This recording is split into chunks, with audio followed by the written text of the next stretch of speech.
Bom dia, sejam bem-vindos a mais um webcast. O meu nome é Hugo Ramos e hoje vamos falar sobre a descarbonização e a eficiência energética, a sustentabilidade como vantagem competitiva. A descarbonização e a eficiência energética tornam-se pilares essenciais para a competitividade das organizações modernas.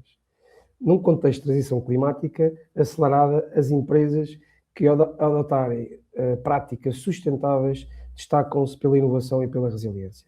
Este webcast explora como a sustentabilidade pode transformar os desafios ambientais em oportunidades de negócio.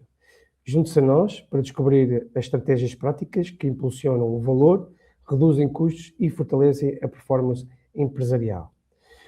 O aviso de descarbonização, no âmbito do Portugal 2030, apoia investimentos que reduzam consumos de energia e emissões de gases de CO2, promovendo tecnologias e processos de baixo carbono. Estas candidaturas estão a decorrer até 29 de maio de 2026 e este aviso tem um impacto no meio empresarial com o intuito de reduzir custos energéticos, aumentar a produtividade e apoiar investimentos até 85% a fundo perdido. Assim sendo, junto à conversa Lourdes Guerra, da EFI Group Baepsa, Joana Joaquim, da EFI Group Baepsa e Ruth Pilão, da Endesa. Sejam bem-vindas. Obrigada. Sejam bem-vindas e obrigado por aceitarem este convite. Durante esta sessão, poderão colocar todas as vossas questões, dúvidas no chat para o efeito e as mesmas serão respondidas pela nossa equipa técnica posteriormente. Assim sendo, e dando aqui início ao nosso webcast, Lourdes, começo por ti e gostaria que nos falasse um pouco sobre a neutralidade carbónica, ou seja, sabendo que este é um aviso estratégico e há muito aguardado pelas empresas, qual o seu enquadramento a nível de estratégia europeia e qual a sua importância para os objetivos de neutralidade carbónica? Obrigada, Hugo. Muito bom dia, obrigada a todos os que estão a assistir. Bom, sem dúvida, este aviso chega num momento, digamos, serve como uma luva, portanto ele enquadra-se de forma direta e inequívoca naquilo que tem sido o quadro estratégico europeu, não é? Para a transição energética e para a neutralidade carbónica, como começaste na tua intervenção. Portanto, a União Europeia não está recentemente a fazer este caminho, portanto tem vindo de alguma forma a consolidar um conjunto de instrumentos legislativos e também programáticos, e recordo-me agora de alguns: o Pacto Ecológico Europeu, o pacote Fit for 55, a própria Diretiva de Eficiência Energética. Portanto, eles estabelecem algumas metas vinculativas para a redução de emissões, para a diminuição também do consumo de energia, e este aviso, sem dúvida, que constitui a tradução nacional, digamos assim, e a materialização destes compromissos através deste mecanismo de apoio, muito focado naquilo que é e orientado para a eficiência energética e para a descarbonização das empresas, e portanto também tendo aqui em linha de conta aquilo que é o regulamento específico da área temática de inovação e transição digital. Portanto, este enquadramento também é reforçado por aquilo que são os instrumentos nacionais, não é? Porque eles não são estratégias dissociadas, muito pelo contrário, operacionalizam aquilo que é a estratégia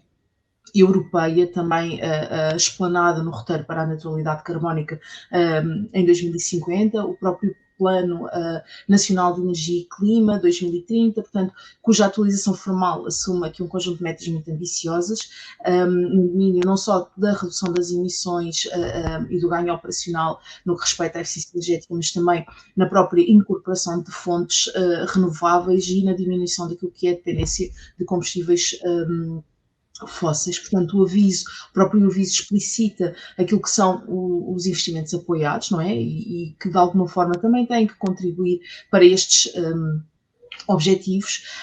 Eles devem de alguma forma não só promover aquilo que é o consumo da energia primária, mas também a emissão direta de gases com efeito de estufa, mas isto também só pode acontecer com a própria modernização dos processos produtivos. E, portanto, a relevância estratégica deste aviso para os objetivos de neutralidade carbónica é extremamente importante, eu diria até aqui em três cenários. Portanto, em primeiro lugar, porque incide sobre setores que são transacionáveis e que são intensivos em energia, onde o potencial da redução de emissões é bastante significativo, e isso traz aqui uma maior relevância, não é, para este aviso.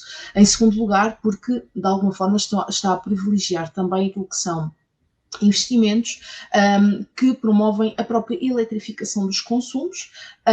Aqui também num preâmbulo, enquanto não temos tecnologias ainda mais limpas, digamos assim, a eletrificação é uma das soluções, ou uma das hipóteses, e portanto numa ótica da adoção de tecnologias de baixo carbono e da digitalização dos próprios processos. E por último, em terceiro lugar, não é, porque introduz aqui um modelo de financiamento orientado e muito focado, muito prático para os resultados. Portanto, há um conjunto de indicadores que devem ser cumpridos, que devem ser mensuráveis, e portanto isto também se traduz portanto, uma quantificação palpável nas emissões e do consumo energético, cuja verificação, claro, condiciona a manutenção e a intensidade do apoio, ok? Também para ficar aqui esta nota, assim eu diria que em jeito de conclusão desta primeira minha intervenção, este aviso representa sem dúvida aqui um momento importante, um instrumento essencial para auxiliar e acelerar a transição do tecido empresarial português. Muito bem, Lourdes, obrigado pelo esclarecimento, e acredito que quem nos ouve ficou aqui a perceber de uma forma diferente aqui a tua explicação. Joana, agora a ti tenho aqui algumas questões para te colocar. Nos fales um pouco sobre este aviso, nomeadamente, ou seja, este aviso encontra-se dividido em dois regimes, ou seja, o regime geral e o regime contratual do investimento. E para ti, quais as principais diferenças entre ambos? Quais os beneficiários-alvo? Os valores mínimos de investimento? Que tipo de despesas? Qual a taxa de incentivo previstas para cada um? Antes de mais, dar os bons dias a todos os participantes aqui do nosso webcast, e espero que seja esclarecedor aqui do nosso lado. Portanto, sim, existem aqui dois enquadramentos. Portanto, o enquadramento do regime geral é destinado a empresas de qualquer dimensão. Estamos a falar de micro, pequenas e médias empresas e também grandes empresas, enquanto que o regime contratual de investimento dirige-se apenas para grandes empresas. No regime geral, temos um montante mínimo de investimento de 400 mil euros, enquanto que no regime contratual é dirigido a projetos de interesse especial, e, portanto, aqui o valor de investimento mínimo é bastante superior. Estamos a falar de 25 milhões para projetos de interesse especial, e para projetos de interesse estratégico, que são os casos excepcionais, o valor mínimo são 15 milhões de euros. No entanto, tem de existir aqui um parecer favorável prévio da DGEG. Relativamente a despesas elegíveis, portanto, elas são transversais a qualquer um dos regimes, diferem apenas na escala, na complexidade e no impacto estratégico que têm nas empresas.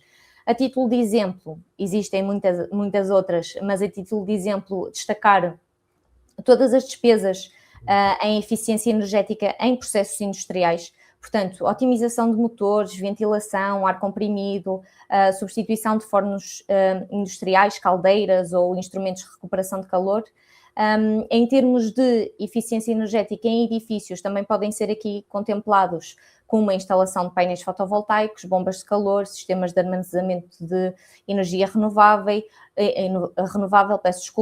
todo o processo de digitalização, telhados verdes, aproveitamento de águas fluviais. Portanto, existe aqui uma planóplia bastante alargada de investimentos elegíveis. E depois, naquilo que diz respeito mesmo à descarbonização, podemos falar aqui de eletrificação de processos, portanto, substituição de máquinas que até então trabalhavam a combustíveis fósseis por máquinas elétricas, combustíveis alternativos e a utilização de matérias-primas com uma menor pegada carbónica.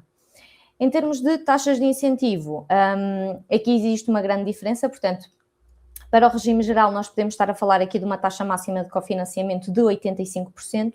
Para o regime contratual de investimento, esta taxa de financiamento é definida através de um processo negocial entre a empresa e o próprio Estado, sendo que existe aqui um teto máximo de 30 milhões de euros por empresa. Existe uma peculiaridade, que é uma diferença entre o regime geral e o regime contratual de investimento, que é a aplicação das regiões. Portanto, ao nível do regime contratual de investimento, as operações podem ter lugar não só nas regiões Norte, Centro, Alentejo e Algarve, como é o regime geral, mas também em Lisboa podem ser alvo aqui de investimento. Muito bem, Joana. Leva aqui uma outra pergunta e explicaste aqui a diferença entre os dois regimes, que é no aviso, são apenas elegíveis operações que visem a descarbonização, a eficiência energética das empresas enquadradas em setores produtores de bens e serviços transacionáveis e internacionalizáveis. Assim sendo, quais são para ti, ou quais são os setores que ficam de fora que o próprio organismo indica? Sim, ou seja, em termos de setores não transacionáveis, o que é que nós podemos definir aqui? Ora, à partida são setores ou atividades que não têm ligação aos mercados internacionais. Comércios locais, restauração, serviços internos, imobiliárias, administração pública, tudo aquilo que não tenha aqui uma valência de internacionalização não é elegível para este aviso. Além disso, e como é definido na diretiva lançada relativamente a este aviso, todas as atividades que incluam refinação de petróleo, produção de metais, cimento, vidro, cal, pasta e o papel, ou seja, que tenham aqui combustões bastante elevadas, também não são enquadráveis neste aviso de descarbonização. Outro setor aqui que fica de fora é todas aquelas atividades que causem danos ambientais significativos. Eu penso que a Lourdes vai explicar um pouco mais à frente também como é que se aplica aqui o critério do DNSH, mas basicamente todas as atividades que tenham aqui alguma produção de danos significativos para o ambiente, bem como todos os setores excluídos pelo artigo 4, que é definido pelo programa, setores primários, portanto, agricultura, pesca, aquicultura, também ficam de fora do âmbito deste aviso. Muito bem. E aqui uma terceira pergunta. Como este aviso tem como objetivo a redução, ou pelo menos está previsto, temos essa indicação, que tem como objetivo reduzir os consumos de energia das emissões de gases com efeito de estufa, que tipo de cuidados tu achas que devem ter as próprias empresas no momento da preparação de uma candidatura para garantir que essa operação vá ao encontro dos objetivos propostos no próprio aviso? Sim, a Lourdes também já focou este facto há pouco, que é garantir que todos os nossos objetivos são quantificáveis, são mensuráveis, portanto, que existe aqui efetivamente uma redução. Temos obrigatoriamente em candidatura, logo à partida, demonstrar qual é o impacto energético e carbónico do nosso projeto. Evidenciar, de facto, que existe aqui uma melhoria do estado atual face àquilo que queremos estar no final do projeto. Para além disso, o aviso tem aqui a obrigatoriedade, a exigência que todos os projetos tenham esta redução, quer de consumos de energia, quer de emissões de gases de efeito de estufa, através da substituição ou introdução de tecnologias de baixo consumo de carbono e de eficiência energética. Para isso, o que é obrigatório fazer? Nós apresentarmos aqui um diagnóstico prévio do que são os consumos base, portanto, daquilo que é considerado como o ano pré-projeto, o ano de implementação antes do nosso projeto, e tentarmos ao máximo quantificar quais são estas reduções, quer de consumos de energia, quer de gases de efeito de estufa. Por outro lado, temos também aqui a atribuição do incentivo fica pendente da análise de mérito e da proporcionalidade do auxílio. Portanto, temos de garantir que aquilo que nós propomos, os investimentos que nós propomos, são também as soluções energeticamente mais eficientes para a nossa atividade. Garantir que existe esta comparação com alternativas e a explicação do porquê da nossa escolha de irmos por um outro lado. Fazer face também aqui aos custos, ou seja, qual é a nossa mais-valia com o custo que estamos a incorrer face aos benefícios que iremos ter no futuro e, mais uma vez, assegurar que o projeto não causa danos ambientais significativos e, portanto, que cumprimos aqui o princípio do Not Significant Harm, portanto, o DNSH, e estes são, assim, os pontos mais críticos que nós devemos focar aqui na elaboração da candidatura. Muito bem, Joana, obrigado aqui pelos teus inputs e esclarecimentos. Espero ter aqui também esclarecido a quem nos ouve esta temática. mas iremos falar, obviamente, durante a manhã de hoje aqui em alguns temas, ou retomando aqui alguns desses temas. Ruth, passando agora a ti, as perguntas anteriores, ao Lourdes e a Joana já falaram alguns pontos, mas do que foi falado relativamente à questão da emissão de gases de CO2, como é que é feita essa avaliação? Ou seja, uma das obrigatoriedades do aviso é realizar uma auditoria energética. Pronto, como a Joana referiu, o ex-ante, ou o ex-post, portanto, antes do projeto e depois do projeto estar executado. Para ti, quais são os principais passos deste processo? Olá, bom dia, antes de mais, e obrigada pelo convite para esta sessão. Espero que seja esclarecedora a todos aqueles que nos estão a ouvir.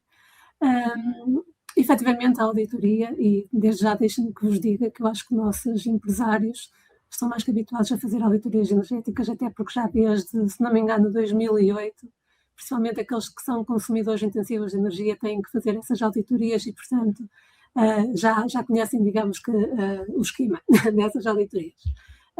E são importantíssimas, efetivamente, para perceber qual é a foto naquele momento em termos de consumos de energia. E quando falo de consumos de energia, falo de consumos de energia elétrica, falo de consumos de energia que é o gás, falo dos consumos de energia que pode ser a lenha, que pode ser o caroço da azeitona, como já tive casos destes, por exemplo. Portanto, tudo isto que é transformado em energia e que aquela indústria, aquele edifício utiliza para produzir os seus bens ou para fazer os seus serviços. Portanto, as auditorias são realmente essenciais.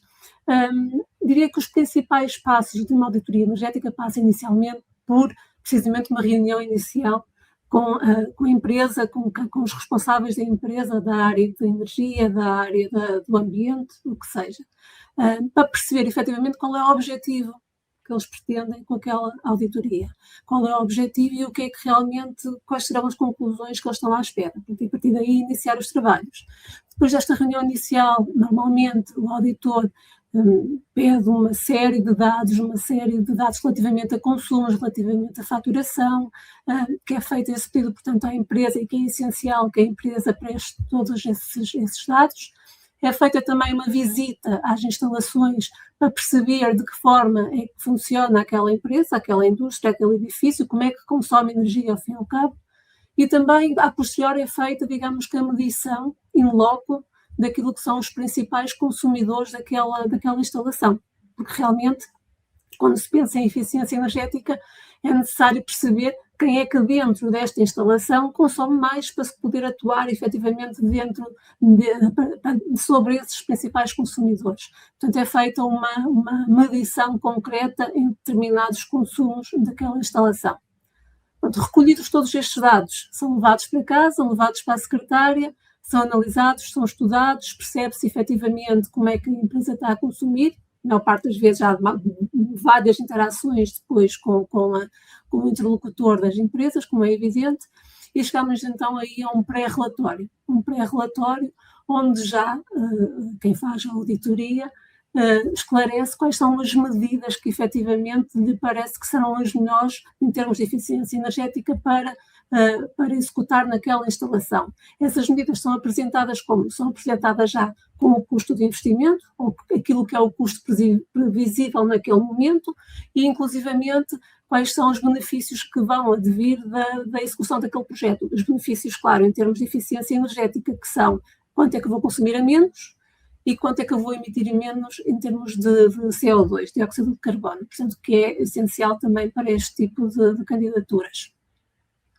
É reunido toda esta informação, há uma reunião com os interlocutores da empresa e chega-se então a uma conclusão de aceitação ou não, e se não houver aceitação, volta-se então e tenta-se arranjar novas medidas, mas havendo aceitação, visto bueno pela parte da empresa, é então emitido o relatório final e é dado esse relatório final à empresa. Okay. Depois de executado então o projeto, é feita então uma nova auditoria posterior à execução, que basicamente tem os mesmos passos, sendo que com certeza aqui já não vão ser, digamos, já não vamos prestar informação de mais medidas de eficiência, mas sim verificar se essas medidas implementadas atingiram os objetivos a que estavam propostos. e assim se espera que sejam atingidas, como é evidente, e normalmente são, felizmente. Muito bem. Ruth, e no seguimento da resposta que tu deste, e também, obviamente, como tu referiste bem, existem várias empresas, vários tipos de investimento. Lá está, dependendo do tipo de investimento, a auditoria energética terá que ser realizada por um técnico reconhecido ou por um perito qualificado, mas a minha questão é de que forma é distinta esta análise e o que é que a empresa deve facultar efetivamente para fazer essa auditoria? Bem, antes de mais, só para se calhar clarificar um bocadinho, a audiência é um técnico reconhecido, pela DGEC, para fazer auditorias energéticas em instalações industriais. Okay? Um perito qualificado é um perito qualificado a fazer certificações e auditorias energéticas em edifícios. Portanto, logo daí já ficam separadas as águas e quem é que vai fazer o quê e quem é que vai atuar onde, não é? Portanto, sendo que o objetivo final é exatamente o mesmo, é arranjar aqui medidas de melhoria, implementar projetos que vão permitir que estas instalações sejam mais eficientes energeticamente. A nível de dados que a empresa vai ter que prestar até determinado ponto são muito similares, tem a ver com os dados de consumo, quanto é que consomem em termos energéticos, o que é que fazem especificamente e como é que consomem, plantas das instalações elétricas, plantas também, muitas vezes, de arquitetura, principalmente, e aqui começa a haver aqui já um pequeno desvio, principalmente no que diz respeito aos edifícios, as plantas de arquitetura muitas vezes são necessárias. Porquê? Porque existe aqui, efetivamente, depois aquilo que diz respeito ao tipo de consumos que existem nas instalações. Quando estamos a falar de instalações industriais, estamos a falar de um consumo que é um consumo de processo. Tem a ver com máquinas de produção, com os motores, a própria produção, existe fornos, por exemplo, pronto, depende do tipo de indústria. Quando estamos a falar de edifícios, já sabemos, por experiência, porque é mesmo assim que o principal consumidor no edifício é a climatização. A climatização, a colocação do ar, tudo o que tem a ver com o ar, ao fim e ao cabo.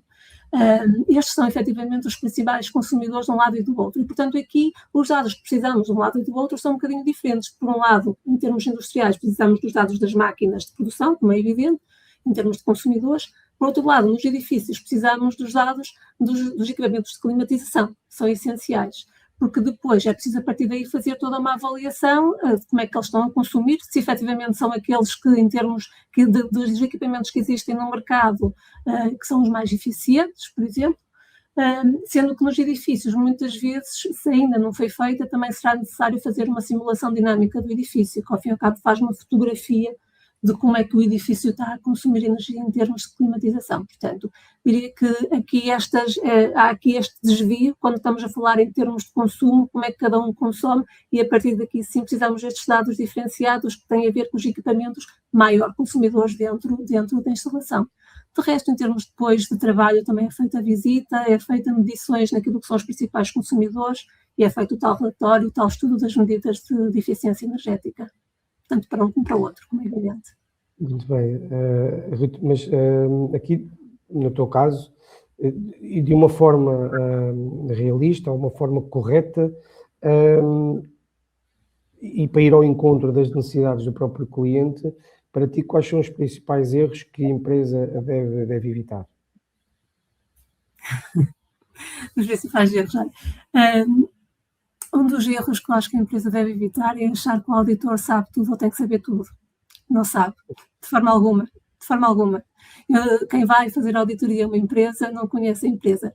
E principalmente em termos industriais, mesmo em edifícios também, mas em termos industriais, existem tantas especificidades e formas de consumir tão diferentes, equipamentos tão diferentes, que é impossível, eu diria que é quase impossível realmente quem vai fazer auditoria conhecer tudo. Portanto, as empresas têm que estar predispostas a trabalhar com quem vai fazer a auditoria, okay? Com o auditor.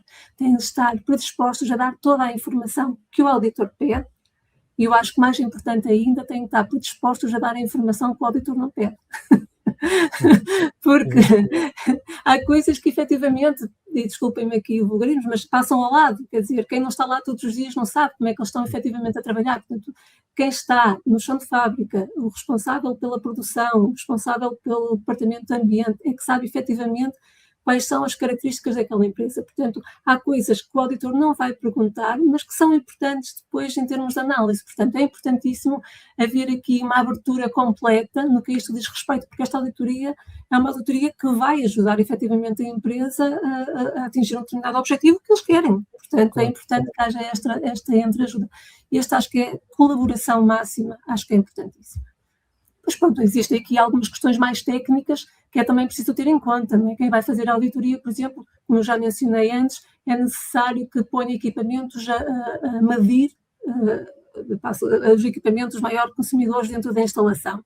É evidente que se a instalação, se a indústria não está a trabalhar ao fim de semana, eu não vou deixar só lá os equipamentos de sexta para segunda, não vou lá na sexta e tirá-los na segunda, não é? É importante que fiquem durante o fim de semana se não trabalhar, porque a partir daí também se consegue muitas vezes ver consumos fantasma, consumos que não deviam estar lá e, portanto, atuar perante esses consumos, mas é importantíssimo que essas medições sejam feitas também durante o período de elaboração normal da fábrica. Portanto, isto são mais questões técnicas e que eu duvido que aconteçam erros deste tipo, mas é importante também estar atento a isto.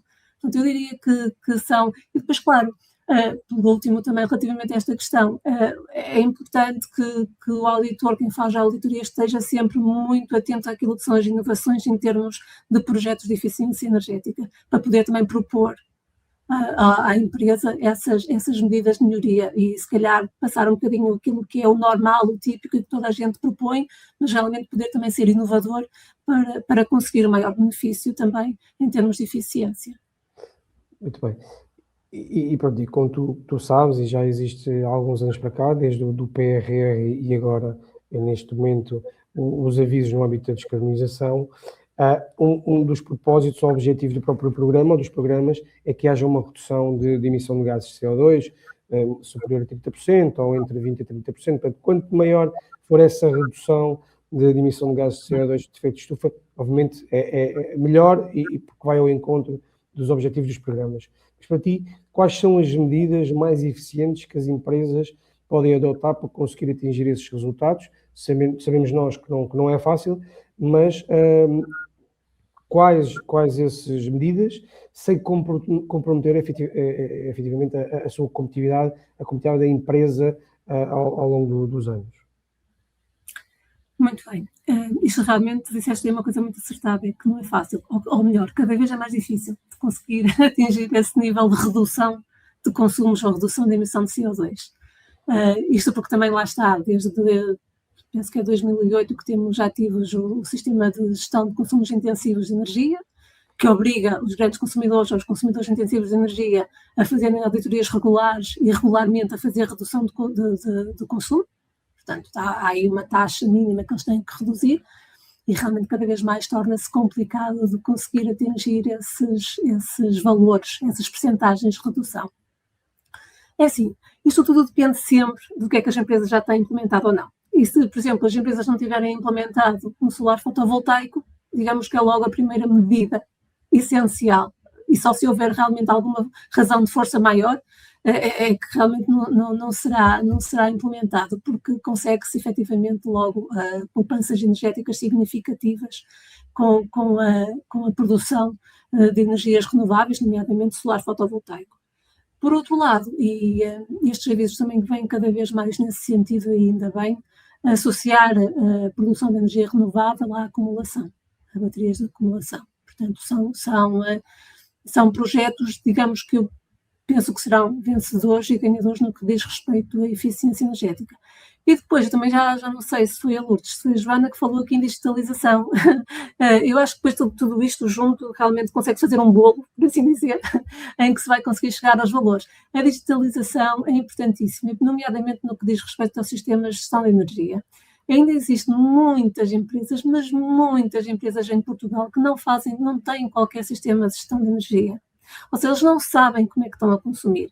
E a auditoria energética vai dizer neste momento como é que está a consumir, mas não lhe vai dizer daqui a 6 meses, nem daqui a 1 ano, 2, 3 e 4. Portanto, a melhor forma, a forma mais eficiente de o saber é efetivamente ter implementado um sistema de gestão de energia que ainda por cima normalmente não é algo assim tão oneroso, digamos que é um projeto realmente relativamente, depois depende das especificidades de cada um, como é evidente, e daquilo que quer medir, mas até é um um projeto que é alcançável, bastante alcançável, e que consegue-se, lá está, monitorizando, fazendo monitorização desses consumos, porque também não vale a pena ter lá o sistema de gestão energética e depois ninguém olhar para ele, não é? Como é evidente, mas havendo efetivamente uma análise frequente desses consumos, consegue-se verificar onde é que se consegue atuar. Portanto, a digitalização, nomeadamente no que diz respeito ao sistema de gestão de energia, também é importantíssima. E depois, pronto, estamos aqui a falar também de produção e existem equipamentos que são os grandes consumidores e às vezes que já estão desatualizados tecnologicamente e que até já tiveram o seu payback há muito, muito tempo e, portanto, faz todo o sentido substituí-los. Motores, sistemas de ar comprimido, por exemplo, e que normalmente são grandes consumidores porque também têm muitas fugas. E, portanto, é importante verificar tudo isso e acho que facilmente consegue-se chegar a esses 20% ou 30% que normalmente são solicitados. Mas, tendo em conta que, efetivamente, para já assim penso que é possível, mas é necessário manter a mente aberta e pensar, se calhar, noutras alternativas. E ir ao encontro desta última frase que tu referiste, e lá está, da tua experiência, tu sentes que as empresas estão preparadas para assumir esse grau de compromisso de redução? Ou seja, os projetos para ti, achas que os projetos têm maturidade suficiente para que vá ao encontro dessa redução de emissão de gases? Eu tinha um professor que me respondia, a mim e aos meus colegas, respondia assim na faculdade, depende. Aqui com depende, bastante soltrado. Depende. Se as empresas estão comprometidas, eu penso que sim, que estão comprometidas, querem. Veem que é uma mais-valia, até porque depois quem produz, os nossos empresários que têm produção ativa, têm solicitação pelos seus clientes para cumprir determinados parâmetros que são importantes também. Portanto, isto aqui tudo está um conluio geral, para que efetivamente as empresas sejam cada vez mais eficientes e consumam de forma eficiente e emitam o menos possível CO2, tenham o menor número possível de emissões de CO2. Portanto, as empresas têm perfeita noção, os empresários têm perfeita noção que é muito importante e, portanto, estão abertos a fazer esses investimentos e a trabalhar nisso. Se os projetos têm maturidade, lá está aqui que depende, não é? Depende do tipo de projetos. Temos os projetos, como são os projetos de solar fotovoltaico, que estão mais que maduros, eu acho que, quer dizer, não há aqui nada a opor e facilmente se consegue fazer uma candidatura, neste caso, com um projeto solar fotovoltaico e vencedor, quer dizer, acho que não há aqui grandes dúvidas. Quando envolve, neste caso, a acumulação de energia, as baterias de acumulação, também já começam a estar maduros, eu acho que já não há assim grandes, os players que existem no mercado já conhecem bem como é que tudo funciona. Agora lá está, é preciso começar a pensar fora da caixa, não é? É preciso começar a pensar fora da caixa e outro tipo de projetos que possam efetivamente impulsionar um bocadinho mais para conseguir chegar a estes 20%, 30% que seja exigido de redução. E aqui é que é um bocadinho mais, está a ser um bocadinho mais difícil, que não me parece que seja responsabilidade tanto dos empresários, não é? Tem a ver realmente depois com os players do mercado que têm que apresentar estas soluções. Sendo que eu acredito que, como bons portugueses que somos, conseguimos com certeza chegar lá e arranjar projetos que são diferenciadores e inovadores e de certeza vamos conseguir atingir todos os objetivos. Eu acho que nós trabalhamos bem sob pressão, portanto, venham aí os avisos todos que vierem, nós vamos conseguir atingi-los com certeza. É cultural do povo português. Exatamente. Trabalhar em pressão ou deixar para o fim também. Deixar para o fim. Ruth, uma vez mais, muito obrigado aqui pelos teus inputs, pela tua objetividade e simplicidade nas perguntas que te coloquei. Mudando aqui um pouco de tema, mas já foi abordado também pela Joana, mas perguntando aqui diretamente à Lourdes, muito se fala da obrigatoriedade ou não do DNSH, mas para ti, quando falamos sobre investimentos relacionados com a melhoria de infraestruturas ou a substituição de equipamentos, mas existem outras medidas que também podem ser enquadradas no aviso, tais como os estudos de DNSH, esta obrigatoriedade do projeto, em traços gerais, no que consiste este estudo, qual a sua importância? Bom, muito realmente, como dizes e bem, se tem falado sobre estes estudos, como fazer, quem é responsável, antes ou depois, durante, enfim, tem sido aqui uma discussão bastante alargada, eu diria. Olha, o estudo relativo ao princípio do non-significant harm, que é o que significa a sigla DNSH, ele realmente constitui aqui um dos requisitos estruturantes do aviso, ok? Ele reflete de alguma forma uma orientação inequívoca europeia que assegura, ou cuja ideia é assegurar que para qualquer investimento que é financiado com fundos públicos, este investimento ele não vai causar danos significativos em nenhum dos outros objetivos ambientais definidos no Regulamento Europeu da Taxonomia. Digamos que se criou uma base, uma linguagem, eu iria utilizar a palavra simplificada, não é muito simplificada, mas é uma linguagem comum, digamos assim, ok, para dizer o que é sustentável ou não, ou o que é, digamos, contribui para um determinado objetivo ambiental ou não, de forma muito sintética. O estudo consiste numa avaliação sistemática dos impactos ambientais associados aos projetos, tendo por base 6 grandes áreas ou 6 objetivos: a mitigação das alterações climáticas, a adaptação às alterações climáticas, a proteção de recursos hídricos e marinhos, a economia circular, a prevenção da poluição e a proteção da biodiversidade. Portanto, o promotor dos projetos deve demonstrar, com a evidência técnica adequada, a título de exemplo, as próprias auditorias energéticas antes e depois do projeto, ok? Pode ser uma das evidências a utilizar, que as medidas propostas não só contribuem para os objetivos da descarbonização, que é o âmbito deste aviso, mas também não vão originar efeitos adversos noutros domínios ambientais. Ou seja, assim trocando por miúdos, este estudo obriga-nos a olhar para o projeto de uma perspectiva de ciclo de vida e de uma perspectiva muito integrada. Não basta que eu tenha aqui, por exemplo, a posição de painéis solares num determinado local e, portanto, ele até poderia ter um impacto positivo num determinado domínio ambiental, mas é necessário garantir que, por exemplo, a sua localização, algo tão simples quanto isso, não gera impactos negativos noutros objetivos. Exemplo, biodiversidade, não é? Recentemente tivemos algumas situações públicas, não é? Até de retrocesso no investimento de alguns parques fotovoltaicos, precisamente por estas situações. E, portanto, esta abordagem sistémica é precisamente o que a Comissão Europeia pretende assegurar no caso do estudo da NSH, de modo a evitar, sei lá, soluções que resolvam um problema, não é? Como estamos aqui a falar da questão da descarbonização, da redução das emissões e depois criem outros problemas ambientais. E, portanto, na minha perspectiva, a importância deste estudo vai muito além de uma formalidade meramente administrativa, ok? Acho que era importante passar esta perspectiva, esta mensagem, e até tem aqui uma importância dupla, se me permites, que é, por um lado, existe aqui o assegurar da conformidade com a regulamentação europeia vigente, não é? E nacional aplicável, sendo uma condição obrigatória, portanto, para a aprovação da candidatura, não é algo facultativo que se possa escolher. Por outro lado, portanto, garante que estas intervenções que são apoiadas com dinheiros públicos, com dinheiros europeus, elas são ambientalmente robustas, que são também coerentes com aquilo que são os compromissos firmados, não só pela União Europeia, mas também em território nacional, e, portanto, é uma peça essencial, eu diria, para garantir que os investimentos que são financiados com fundos públicos são equilibrados, que são coerentes, não é? É o chamado walk the talk, sendo uma garantia de que o projeto, então, contribui para aquilo que é não só o compliance regulamentar, mas também o desenvolvimento sustentável, sem comprometer outros objetivos ambientais igualmente importantes. Okay.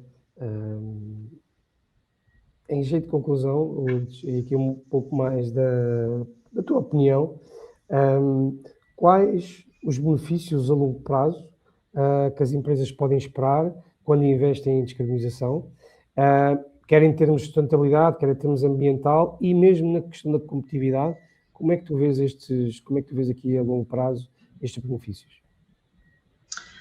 Bom, nós como bons seres humanos somos um pouco como São Tomé, ver para querer, não é? E então, quando falamos em descarbonização, ficamos muitas vezes cingidos àquilo que é a redução do consumo primário, a redução das emissões, e bem, porque é, digamos, o âmbito principal deste aviso. Mas é importante, eu diria que é extremamente e até relevante e estratégico perceber que os benefícios deste tipo de intervenção vão muito para lá daquilo que são as reduções de emissões e de consumos. Portanto, para as empresas que estão a investir na descarbonização, acredito que é hoje um verdadeiro imperativo estratégico, não é? Nós aqui, apesar de ser algo mais secundária, digamos assim, a componente da sustentabilidade ambiental, mas se nós olharmos até pelos contextos geopolíticos cada vez mais incertos, não é? E de conflitos armados que cada vez vemos mais em territórios, por exemplo, produtores de combustíveis fósseis que ainda alimentam muitas cadeias de valor, não é? Eu diria que, e com ambientes normalizados, eu diria que importa perceber que as medidas de descarbonização, elas geram benefícios estruturais e duradouros para as empresas. Aliás, eu creio que até foi a Ruth, na sua intervenção, que mencionou algo relativamente àquilo que é o comprovar, não é? Daquilo que são as práticas que as empresas fazem, não é? Nós estamos a falar de que é algo que estes processos são algo que são claramente reconhecidos, portanto, existem quantificações concretas, independentes, com recurso a estas auditorias independentes, mas temos que olhar para lá, não é? Para lá destas quantificações e, portanto, quando nós temos empresas mais resilientes, empresas mais eficientes até na forma de consumir, que reconhecem como é que consomem e, portanto, eu tinha um professor na faculdade, recordo-me perfeitamente que a melhor forma de poupar é não consumir e, portanto, quando nós reconhecemos, ele dizia isto muitas vezes, e quando nós reconhecemos o nosso, digamos, o nosso cenário de consumo, a nossa forma de estar em chão de fábrica na indústria, isto também, até apoiando aqui nos projetos de descarbonização, também aumenta a nossa competitividade, porque nós conseguimos reconhecer rapidamente os nossos pontos fortes, as nossas fraquezas, onde é que também temos oportunidades e onde é que podemos reconhecer as nossas fragilidades. E eu diria que, principalmente no que respeita aos mercados internacionais, a valorização das métricas ambientais, não só dos perfis de emissões, mas também tudo aquilo que é o desempenho ESG ou de desempenho em matérias de sustentabilidade, eu diria,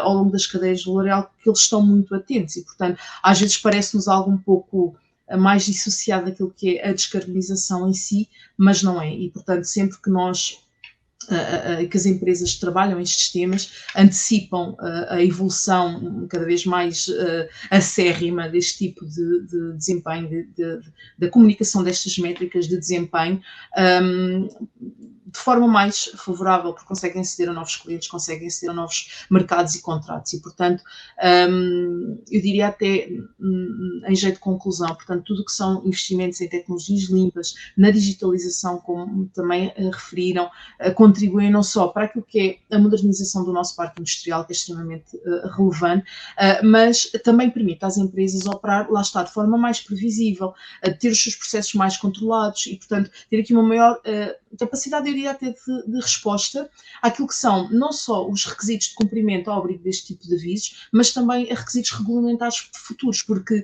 por muito que haja algum abrandamento naquilo que é, não diria abrandamento, mas simplificação em algumas matérias de reporte, a verdade é que elas existem e, portanto, não se está a notar uma desaceleração nestes temas, não é? Isso é transversal, seja em matéria de descarbonização, de resíduos, de declarações ambientais de produto, etc, etc. E, portanto, por último, mais que não seja, ficar também aqui um pouco bem com a nossa consciência, não é? Existe também o benefício reputacional significativo, portanto, empresas que têm digamos, um desempenho ambiental elevado, elas também reforçam a sua confiança junto de investidores, junto dos seus parceiros, junto das comunidades e, portanto, mais do que a licença para operar, elas acabam por criar aqui um valor acrescentado para aquilo que são os seus objetivos internos, não é? Porque todas as empresas os têm, não é? Mais que não sejam os objetivos financeiros, que são também válidos, mas também contribuem de forma inequívoca para aquilo que são os nossos objetivos nacionais, não é? Enquanto Estado-membro, e também os europeus no que respeita à neutralidade carbónica. Portanto, há aqui todo um entrelaçado digamos, de benefícios que muitas vezes nós não vemos logo como diretos, mas eles existem, portanto têm que ser reconhecidos e internalizados também nesse sentido, não é? Nestes temas. Muito bem, Lourdes. Agradeço aqui o teu contributo, assim como às três, Joana, Ruth e Lourdes, muito obrigado aqui pelo vosso contributo. Mas, creio, em suma, do que foi falado nesta manhã, neste webinar, falámos muito nos avisos, ou no aviso que apoia investimentos de descarbonização e de eficiência energética, alinhados principalmente com a estratégia europeia na neutralidade carbónica diferenciando-nos entre o regime geral e o regime contratual pelas escalas de investimento e pelos tipos de apoio, assim como as empresas ou os setores elegíveis, nomeadamente os transacionáveis e os internacionalizáveis, são aqueles que são elegíveis, devendo demonstrar também reduções significativas, relevantes, e essas emissões serem comprovadas através de auditorias energéticas robustas e detalhadas, como foi referido, e essa preparação desse estudo como o DNSH e essa análise técnica rigorosa evita erros de dimensionamentos, garantindo, por sua vez, maturidade do projeto ao longo do tempo. Portanto, estes investimentos aumentam não só a competitividade por parte das empresas, assim como os custos operacionais e fortalecem a sustentabilidade ambiental das empresas. Muito obrigado a todas, muito obrigado também a quem nos está a ouvir. Relativamente às questões que surgiram no chat durante esta sessão, as mesmas serão respondidas com maior brevidade pela nossa equipa técnica. Posto isto, muito obrigado mais uma vez por terem assistido e até ao próximo webcast.